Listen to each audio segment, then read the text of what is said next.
Hi everybody, I'm Naufal. Dear students, if you are a first year student and you are going to write the university exam, or you have already written the university exam, still you are not getting a satisfactory mark or you didn't get a pass mark in the university exam. You are confident that you have studied very well, you are confident that your revision was very good, your preparation was very good, but you are not getting a satisfactory mark or you have failed in the university exam. The reason is not due to your preparation. The reason is not due to your studying pattern. The reason is due to your poor presentation. Your presentation in the university exam will be very poor.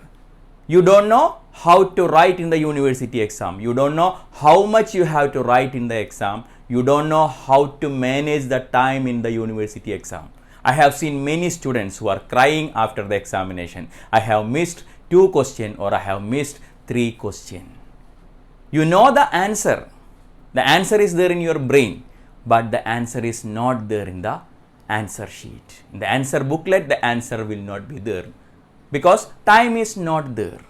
Anywhere in the syllabus, it is not mentioning how to write the exam, how much you have to write, and how to manage the time in the university exam.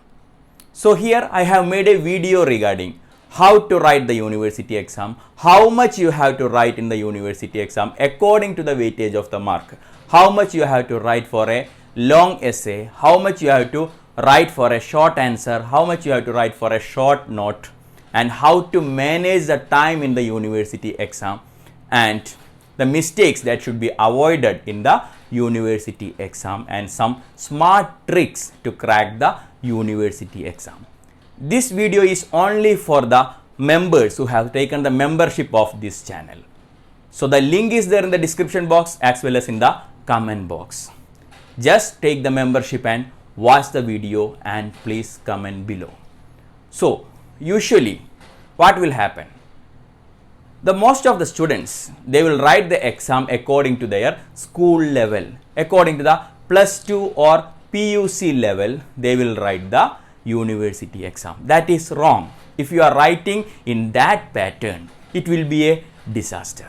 So how to write the university exam, how much you have to write, and how to manage the time in the university exam and the mistakes that should be avoided in the university exam, I have made a video. The link is there in the description box as well as in the comment box. Just take the membership. This video is only for the members who has taken the membership of this channel. And please comment below. This video is mainly for the medical, paramedical and nursing students, and I request all of you to share this video maximum because learning is sharing and sharing is caring. We will meet soon with another video. Till that time, thank you and goodbye.